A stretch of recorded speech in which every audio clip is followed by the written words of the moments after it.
Hi, my name is Dewberry. I'm a product manager at Keyfactor. Hi, my name is Miguel. I'm the co-founder of Chainloop. And today we're going to look at securing the software supply chain. Let's get into it. So to start, I thought it'd be interesting to think about an analogy I like to call baking the cake, or since we're here in Stockholm, baking the fika.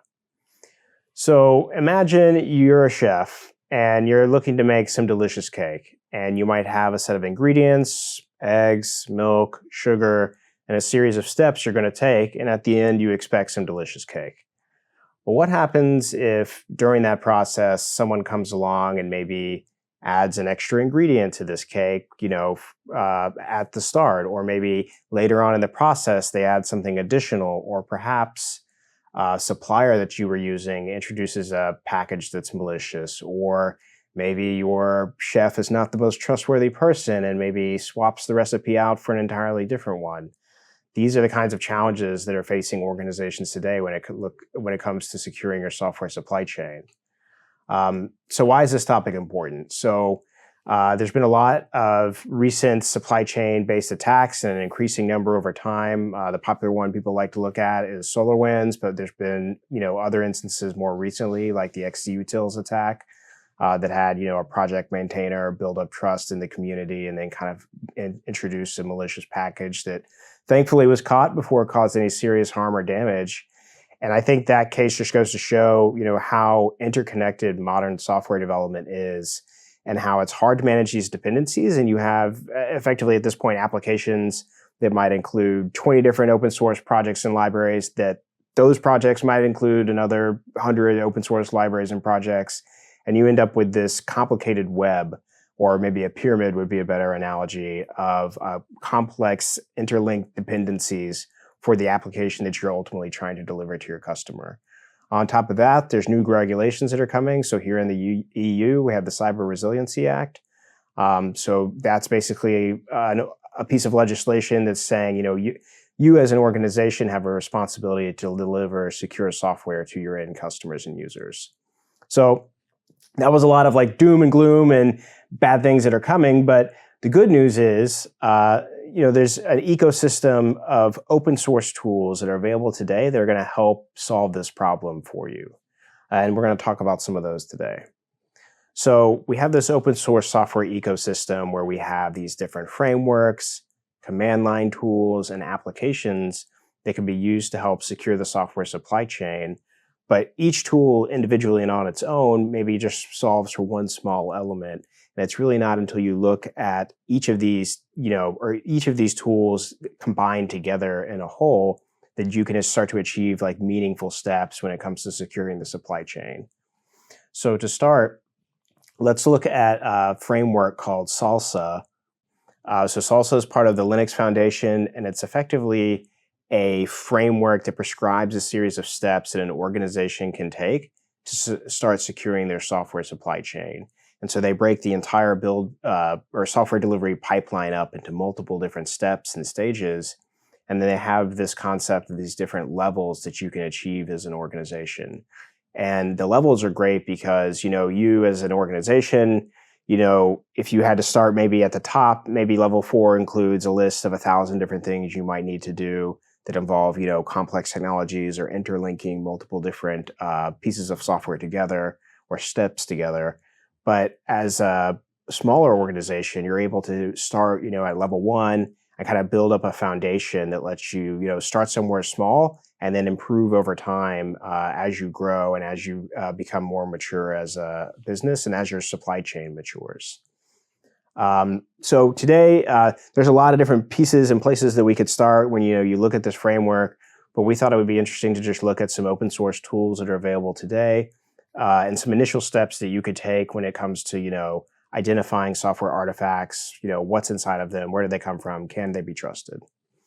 So let's start, somewhere simple. So signing a container image, why would you want to do that? So signing a container image helps protect the integrity of the image. So we know the hash of the image, and we can see, has this been modified since it was signed? And then we're also able to see, the author of that container image, or at least the organization that issued the certificate that was used to sign the image. And by far, the most popular tool today to do container image signing is Cosign. Cosign comes from a project called SigStore, which is also part of the Linux Foundation. And it's basically a CLI tool for signing, verifying, and storing data in an OCI registry. And I say data because Cosign can be used to sign more things than just container images. It can sign arbitrary blobs of data that you can use and link and store inside of a registry, so you're able to connect additional pieces of data together. Using the tool is very simple. Once you have an image in a registry, you can simply sign either with a key that you provide, or you can sign with a key from a different public CA or an integration that Cosign has with a full CO CA that SigStore also runs, which makes it very easy to start using as a tool. And then the reason Cosign is so unique is because there's a challenge in that there's no standard way to store an image and some other data and relate the two together in an OCI registry. And so the way Cosign kind of made a clever trick to get around that is when you generate the signature, they basically take the hash of or digest of the image and append like a .sig or .sbom to the end of that, and then store that in the OCI registry so that when you run verify, you're able to look against that particular image digest and see, okay, here's the signature of this image and the image that it belongs to. So when it comes to CA options, there's different CAs that are available to be used. So, we here at Keyfactor have EJBCA Community, which is an open source project. It can be run in the cloud. It can be run on-prem. It can be handle lots of different cloud native use cases beyond just like supply chain certificate issuance. It can be used for other things like Spiffy Inspire to do workflow IDs and other types of tasks. And there's also a CA that's included along with the SigStore project called FullCO. And it's great because, one, there's a free public instance that's run, so anyone can start using a tool like Cosign and be signing container images, in about 30 seconds. But the integrations they have with like providers like Google and GitHub let you link your accounts to the artifacts that you're signing, and then you can verify those later, or anyone can, on their public transparency log recourse. So there's a lot of good options when it comes to certificate authorities.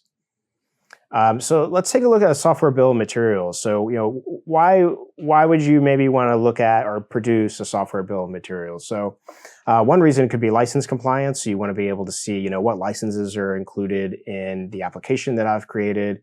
Look at some vulnerability management things. What are the vulnerabilities that exist? What are the dependencies that exist inside my application?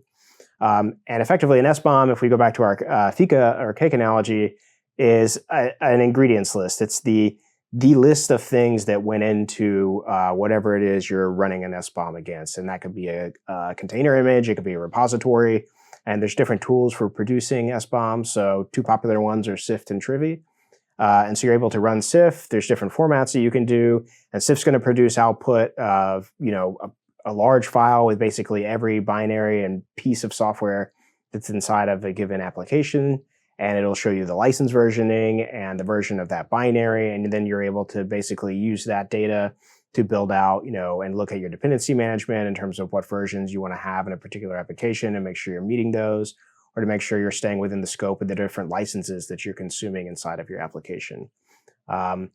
Another really important area to look at is vulnerability management. And so you can kind of build on the concept of the SBOM and do vulnerability scanning with tools like Trivi and with Gripe.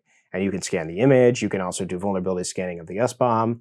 And what that's going to produce is effectively a list of these are the vulnerabilities that are present within this application and then within the version of the binaries that this application includes. And then you can use that data to make decisions about, do I want this to be able to be run within my environment? Do I need to go back and look at and update a package that I'm using within my application? So it provides really valuable and important information to a software developer. So let's look at our journey so far. So we signed an image, which let us know its author and protect the integrity of that image. But just signing the image by itself doesn't really provide much for us. So we don't know, we signed it, but we don't know necessarily what all was in the image that we signed. And which some ways could be more dangerous because you want to be able to know what's within something that you're deciding to sign, because you're saying, hey, I'm responsible for this artifact. I produced this artifact. I know what's inside of this artifact. So to solve that problem, we looked at building an SBOM, which tells us what's included in the application. But just the SBOM alone doesn't let us know, the origin of the image and how it's tied to the SBOM, or protect the integrity of the SBOM itself. And so what we need is a framework that lets us make actionable and trustworthy decisions throughout our software lifecycle, throughout our SDLC, our software supply chain, and not just about even vulnerabilities or license management, but it could be things like QA testing or other types of data that you want to be able to store throughout your supply chain. And Miguel is going to talk about that here now. So thanks, Ben. Thanks. Yeah, exactly. Software delivery is not just about developers writing code. If you want to have delivery of software fast and compliant and secure, you actually need all the stakeholders in place. And it's very common that you might have a security team asking you to have a vulnerability management process in place, or a compliance team asking you to make sure that you're using a set of dependencies, a set of licenses, or an SRE team making sure that you are shipping your software fast. And as you can imagine, more and more requirements will come down the line. So you will need to start thinking about provenance or build information about how you're building that software. And that's where it's SLSA level 3 that Ben mentioned before, it takes into place. Or you might be thinking, how can I share software bill of materials? Ben also talked about software bill of materials, but what do you do with them? How do you share that to your customers? And of course, you have all this set of compliance frameworks like SOC 2, ISO, so on and so forth. So you can imagine that basically there is way more requirements than just writing software that needs to be encoded somehow in the software delivery lifecycle as a whole. And for us, for Chainloop, we believe that metadata is the bedrock of making any decision. At the end of the day, what we're doing here is making decisions along the way, and there is all these new standards, new pieces of evidence that we are getting along the way, like software bill of materials. But there is more. There is QA and test reports, CV scans, or even manual steps between teams for release management. And that's the key, plus automation, to make sure that you can ship software fast in a compliant, secure manner. And we're going to be talking about two main components, two foundational components, which are software attestations and policies. So let's start with software attestation. A software attestation is basically a JSON file that can contain any arbitrary information about a step in the software supply chain. So you can think in the example on the right, you have, for example, the software bill of material embedded inside, and it has some information about how it was built, the step, the runner, what kind of CI/CD system was used. But a very important component of an attestation is that it is authenticated, and means that it's signed and you know the origin, and you can actually also verify integrity with it. And this is where a Keyfactor or Cosign or SigStore project comes into play. And the second part is, once we have this envelope of metadata with information about how the software was built, how the software was tested, who did it, we need to start making decisions. And for that, you will use a policy engine. In our case, what we're showing here is an Open Policy Agent, which is an open source project as well, which allows you to do a declarative, machine-readable set of rules that you can apply to any piece of metadata, any piece of evidence, like attestations, so you can make decisions. On the right, you can see an example of how to do vulnerability management easily with a CV report, for example, generated by Trivino. So if we put it together, all the way from signing the image to what we just discussed. So let's say you have your CI/CD pipeline all the way from code to release. You have your artifact registry, it might be an OCI registry where you store your container images today, and you have your PKI infrastructure. You might be using SigStore project, or you might be using GBCA or SignServer. What we will have here is, the first thing that we will do is to generate the software bill of materials, let's say when you are building the software, and it will generate that SBOM, but then we will get attested. It will be wrapped into the in-toto attestation, signed, in this case with Cosign, and then stored in artifact registry. And then down the line, for example, we can do vulnerability management with Trivino, before we package it in a container image, for example.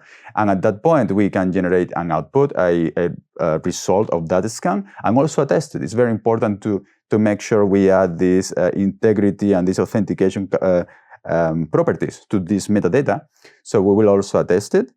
And in this case, we're assigning it with SignServer, but again, it's part of an in-toto attestation and also stored in the artifact registry. And finally, as I said, you will have the open policy agent engine where you will be able to make decisions on that output of vulnerability management. But this approach doesn't scale. If you can imagine how this will play out in a big organization, you will have different teams implementing all these tools by themselves, putting it together, and what you will end up having is a lot of metadata and a lot of practices and tools that basically scatter across silos. They're inconsistent. They might be optional. Some teams might be doing one way, some of them might be doing a different way, and of course, it's not enforced on the organizational level. So that's why we built Chainloop. We believe that there is a better way. So Chainloop is an evidence store for software supply chain metadata, like attestations, software bill of materials, but more, SARI file, VEX files. And the key component of Chainloop is we make sure that we create a separation of concerns between the security teams, product teams, compliance teams on the right side, and developers. We make sure that the security teams, product teams will decide what to do with the metadata, how to analyze it, and what kind of metadata is needed. And developers will get a low friction way of onboarding that information into the system in a centralized manner. So Chainloop is an open source project. You have the link below. So how does it work for operators? I just mentioned enforcement. So the way it works is Chainloop has this concept of contract, which is a declarative way of saying what kind of information, different steps in the CI/CD pipeline needs to be sent. So in this case, we are talking here about, if you see the second box on the right side, we're saying, hey, this pipeline needs to run in GitLab, and it needs to send me a CycloneDX SBOM. As simple as that.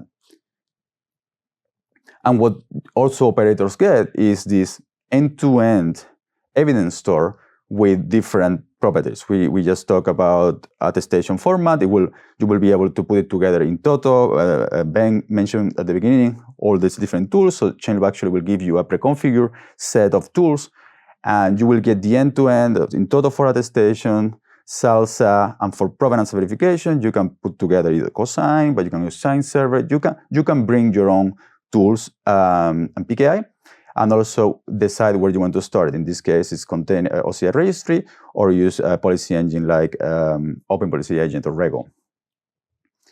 And for developers, for sure, one of the key components of Chainloop is to make sure that they don't need to know what's going to be done with that information. They don't need to know all the requirements that are happening behind the scenes. So we want them to make sure that they keep, moving fast. So we build a guided attestation process. Attestation, at the end of the day, what it means is a guided way of providing information. So for developers, they follow something very similar to Git. We did it on purpose. So you do attestation init, like Git init, then you will see what you need to provide, what has been actually the requirements that are being sent to you, and you just provide the information. In this case, you're passing a jar file, and then you're providing also the CycloneDX file. The result of then doing attestation push will be automatically behind the scenes. It will run the policies. It will sign that metadata, and it will push it to the control plane so it's available for other teams to act upon. And today, we are very happy, since we are here at Keyfactor, yes, to talk about two integrations that we did. The first one is remote signing with SignServer. And the way it works, I mentioned before that we have attestation init, which is a process of getting the requirements, and then you will provide the pieces of evidence until you basically generate the attestation with all the information and sign. So that last step is where this integration kicks in, which is when we send the attestation payload before signing it to SignServer, and it will come back signed, and then we'll wrap it in an envelope. And the way it looks like is doing Chainloop attestation push, passing the key SignServer pointing to your SignServer worker. And you can think of this like more like a KMS approach, but this is how it works. And then we have the second one, which is it's one of my favorites, which basically allows you more like a full show-like approach that Ben mentioned before. It's such a way that developers, they don't need to have access to the PKI infrastructure by itself. They will get authenticated, and automatically they will get an ephemeral certificate to do the signing. So Chainloop will make sure that talk to EGBCA behind the scenes to get a ephemeral certificate that then it will be used transparently. So yeah, you can think more of like full show-like approach. And as you can see, the command at the bottom, we put it there just because of simplicity, but Chainloop attestation push. There is nothing else to do, which is why I really like it. Yeah, so as we can see, like the combination of EJBCA, SignServer, and Chainloop, or SigStore, or any of the other open source tools that we talked about today gives you a lot of options as an organization or as a developer when it comes to looking at ways, or tools you could start using to secure your software supply chain. The design of Chainloop and the way that it's very modular in terms of what it's able to work with gives you a lot of different flexibility when it comes to implementation. And speaking of implementation, we've done an interactive workshop that we're about to go to next that will walk you through step-by-step process of doing what we just talked about with Chainloop and EJBCA and SignServer. Thank you.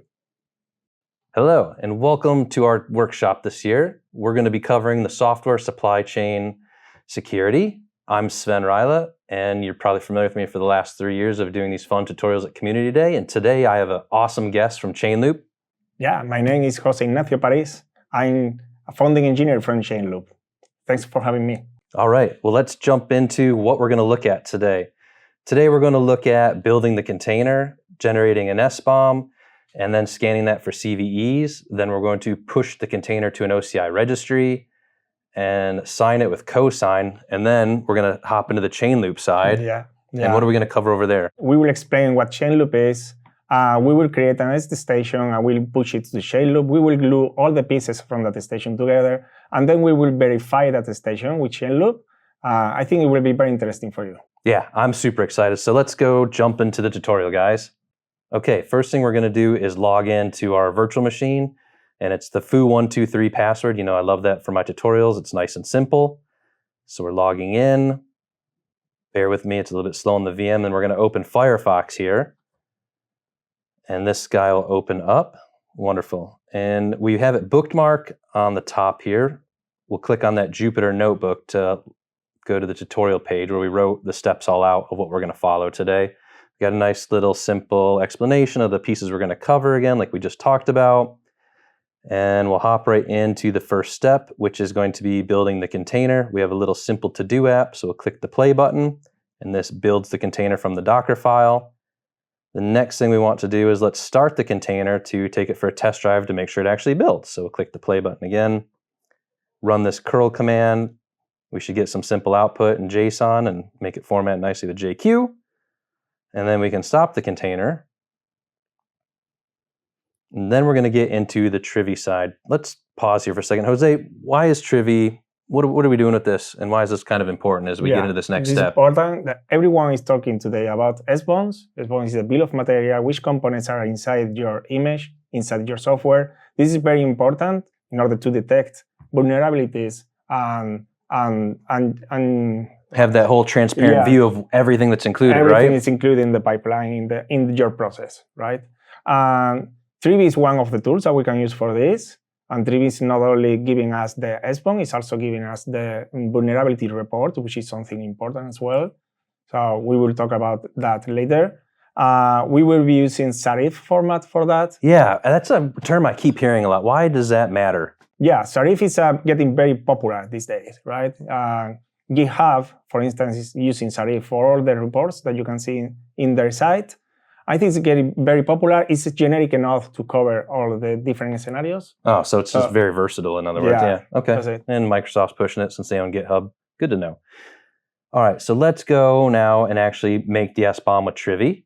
So we'll click on the play button here now, and we'll generate the SBOM. And then the next one here is to click play on the image one to do the CV scanning. So it's going to download a database. So it's pulling the latest update, and then it's going to scan the container and give us the output in the serif format. The next thing we want to do now is start the containers. So click the little box here and the play button to start the containers. And obviously for speed's sake, we did launch this up because this took about 3 minutes on the VM, but I didn't have the patience for that in the video, so this was only 5 seconds. All right, the next thing we want to do is export the container from Docker. And we'll pause here for a second and talk about that. Why am I doing that? Well, we're doing that because Docker, even though they say they're OCI compliant, if you could see the air quotes here, they do not push functionally to the OCI registry, an OCI compliant registry. Yeah. Therefore, if we export the image to tar file, we can actually use other tools out there to push it to an OCI registry, right? Yeah, exactly. It's the main type that Docker is using is not fully OCI compliant, so we need to convert that to OCI format for that. And in this case, we'll be using Scopio to do that. So we've exported it. Now the next thing we're going to do, let's run that Scopio login command to log into our registry. And then we'll push the container now. So we'll click the play button there to push it up to the registry. And we'll give that a second. It's going to push all those layers up. And now that we have that, and scrolling down, yep, you can see that all went up. Great. Let's open up the other tab now, and we will go to our local registry container, and we'll log in with the username user. So we'll type that in, and then our password, the foo123. Again, simple passwords, that way we know what they are. Never do this in production. All right, and we see this little shield here. It's not signed. All right, we expect that, right? Container's built, pushed, now we got to sign it. So now we'll hop into the next step here, which is going to be pulling the metadata down from the registry. So we'll use the cosign generate command to pull that down to a JSON file. And we can do a little parse of that with JQ to see what does this really look like, because this is what we're going to actually go get signed by SignServer. So that's the payload. Let's send that up to SignServer to get signed. So click the play button. And then we're going to convert that signature from dir encoding over to base 64. So we'll convert it. Our next step is to then push this payload up to the registry. So we'll push that up with that command, and then we'll do a little cleanup here and click the last box in the play button. And now that that's pushed and cleaned up, let's go check and do a refresh over in the registry tab. Now we can see it's green and we have a signature. So now the container's signed, and now we're going to get to the fun part where Chainloop comes in. So let's pause and talk about what we're going to do here, Jose. Yeah. So far we have a container image, we have the signature, we have the SBOM, we have the CV vulnerability. This may be enough for some organizations. This may be enough because we have all the pieces, but they are not glued together, right? We don't have a single piece of evidence that says this is the document, this is the SBOM, this is the serif vulnerability report, this is the image, and everything is related to each other.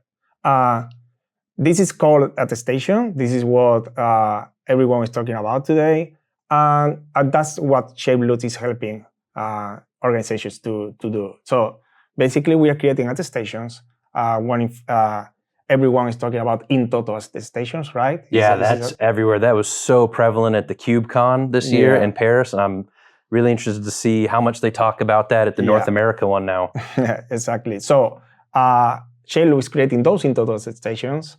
They are creating the document with all the pieces that we have created so far. The document, the image, the SBOM, the CV report, everything. And it is signing with SignServer. We will see that now. Pushing it to an evidence store. So this is stored in the organizational level. And then you can query it later on to create your own workflows, your own control gates for your deployments, for instance. So it's very funny, that part. And then we do need to say this is obviously not by any means a production deployment. No. We've really simplified the configuration of this down, where in a production one you would actually be logging into this, but for the sake of the tutorial we kept this very simple to just set up the configuration file, add the OCI registry that we'll get into, Yeah. where we're going to push the artifacts. But just bear in mind that this is nice and simple for you guys to be able to do this at home or at your office to try this out. Yeah, the normal workflow, you will do a chain loop auth login. You will get the credentials using a single sign-on workflow. In this case, we are not doing that because we need to open a different browser and the console. So in this case, we are just doing this trick about getting the token from the logs and putting the token into the configuration file. All right. This is in development mode only. Yeah, okay? So let's hop into doing that. So the first thing we're going to do, like Jose just said, is we'll grab the token out of the logs. Yeah. So we run that step. The next thing we need to do is create the organization. So let's talk about what is the organization, Jose? Yeah, organization, Chainloop is multi-tenant by default. So you can have as many organizations as you want. They are isolated in their control plane. So basically you create an organization, you add users with some roles in the organization, and you can create tokens for those users so that they can create attestations in the organization, okay? We will see that. At the organization level, we can see that we can create some resources like the CAS backend. This is where attestations are going to be stored. Ooh, let's do that in the next step. So let's go. So now we're actually going to pop open a terminal, and we're going to copy this command here for adding a CAS backend. So we'll copy it. We'll open the terminal here, and all we have to do is paste it, and then we'll hit enter, and press Y for yes, and then we'll stretch the window out because obviously I don't like looking at smush data. So we unsmush it. Yeah. And let's pause here and talk about what do we got now, Jose? We've added this registry. Yeah, we added this registry as the default backend for Chainloop, which means that all attestations and the materials that we are adding to those attestations are going to be stored in that OCI registry. Can I put those anywhere else? Yeah, you can put that in S3 buckets, for instance. Ooh, okay. You can configure an Azure blob storage. So you have different options. It depends on your organization or how you are. Like where I want to store it, right? Yeah, so exactly. I'm not locked into just one way. I've got some options here. Yeah, this is at the organization level. So you can configure different organizations with different store options, right? Oh, nice. That's awesome flexibility. So now let's get into creating a workflow. So scroll down in our tutorial here. And the first thing is to create a workflow. So Jose, before we click the play button, can you tell me what is a workflow? A workflow is it can represent anything, any pipeline or any process in your organization. So like anything I'm going to build is a workflow, right? Like I'm going to go compile some code. That's a workflow. So a workflow is something that you build in your organization. You have a process and you have some artifacts as an output, right? You want to attest everything that you are producing in that pipeline. You want to attest it. So that's a workflow. You are attesting the result of running workflows, right? Okay, so let's go and run our command. We'll create a workflow. Yeah. And then, we're going to add a contract. So before we click, actually, let's click play on that. Let's do it. And let's scroll down here and look at the output. Yeah. So we got that on screen. So we scroll down a little bit. All right. We're pausing here. What is this contract about, Jose? Yeah. By default, every workflow has a contract, right? And the contract by default is empty, which means that you can add any material, any artifact, to the workflow result. So you're saying like I got to require a container. Exactly. I can't do this workflow without a container. Yeah. Or you have to have an SBOM and a container, but if you want to add other things, those could be optional. Yeah, it could be anything that you are producing in your process. Usually you will add SBOMs, CB reports, and some kind of artifact. Yeah, exactly. Any artifact that you are producing and you want to attest them together. In this case, we are creating a custom workflow, which we have a mandatory material, which is a container image. Okay. Yeah. So if we see that there, it's the one right under the materials. Yeah. And something that we added very recently is that you can add policies. So what are the different restrictions that you want? What are the policy? What can I do with that? Tell me about it. Yeah. A policy means, for instance, you are adding. We can see these examples, right? If you are adding an SBOM, it needs to be fresh. It needs so to be, I can't do something that's like 30 days old. Yeah, this is too old. Maybe it's too old because the Trivi database maybe is changing, and maybe it's not detecting, or the Trivi tool is changing. Maybe it's not detecting a tool that now it can detect. So this is usually a requirement in some organizations. Kind of a good thing too, right? Then you're never using something old. You're always making, give me the latest and greatest. Yeah, or maybe licenses. Your organization doesn't allow you to have AGPL licenses for some reason. So I can enforce licenses in the code to flag that. Or even components and versions of components. Wow. Right? It's very flexible. Exactly, it's from the SBOM. Or maybe you can enforce that you want an SBOM. Is that the latest policy that we can see in the example? I want an SBOM to be present. SBOM can be in different formats. It can be in CycloneDX, it can be in SPDX, or any other format. This policy, for instance, is taking care that you are actually adding an SBOM in any format, but you are adding it. So I can even lock down that I only want CycloneDX, nothing else. Exactly. Wow. All right, so now that we got that, the next thing we need to do is export this token variable out. And that token variable, I guess, is what you'd put on your runner where the build's going to go, right? Exactly. This is usually in the pipeline. This is like a service account. This is something that is not, it doesn't allow you to modify anything at the organization level. It's just only at the workflow level. So this is usually you put in the pipeline, yes. All right, and then before we click on the attestation init command, why don't we talk about now what the attestation is? I mean, we've mentioned a lot of the pieces, but this is kind of really getting into the crux of this whole workshop of the proof is in the pudding. Yeah, an attestation is usually a document where you are adding the different materials that you are creating in your workflows, in your pipelines. We mentioned that the format today in-toto attestation is getting very popular. An attestation is including not only this document, the document could include the digest of the container image, for instance, or the SBOMs, or anything else that you want to add. But it's also including a signature. So you are signing so the you're whole... attesting that, Exactly. This is what I actually did. Yeah, exactly. In this case, we are supporting SignServer as a signing method, so which means that everything will be compliant in your organization. And you can even configure SignServer for ephemeral certificates and so on. So you can have more advanced scenarios. Yeah, you can handle a lot more use cases for how your company wants to leverage PKI with this integration. Yeah. You're not limited to just this way. Yeah, There's many ways to do this. Yeah. Chainloop supports several signing methods. I think SignServer is the most interesting one right I'm now. a bit biased, so I'm going to have to say yes. All right, so let's click on the little play button here to go and create our attestation called build release.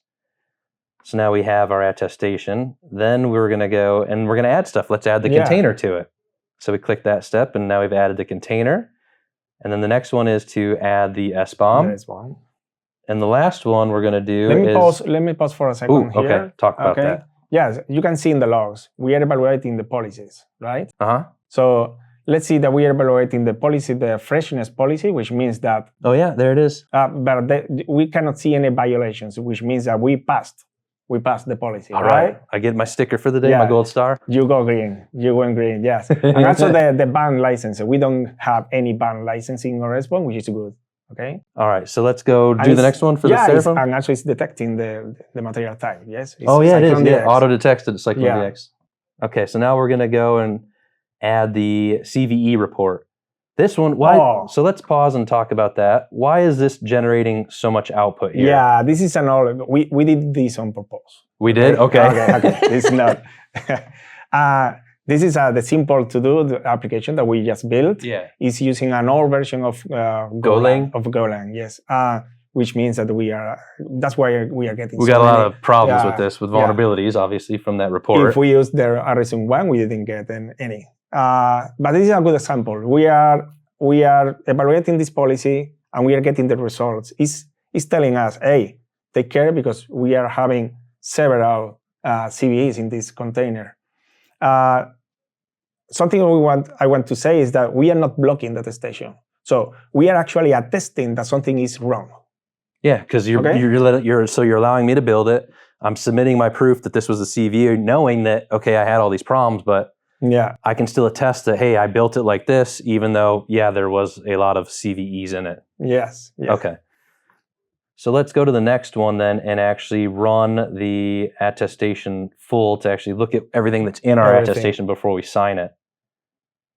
So click the play button.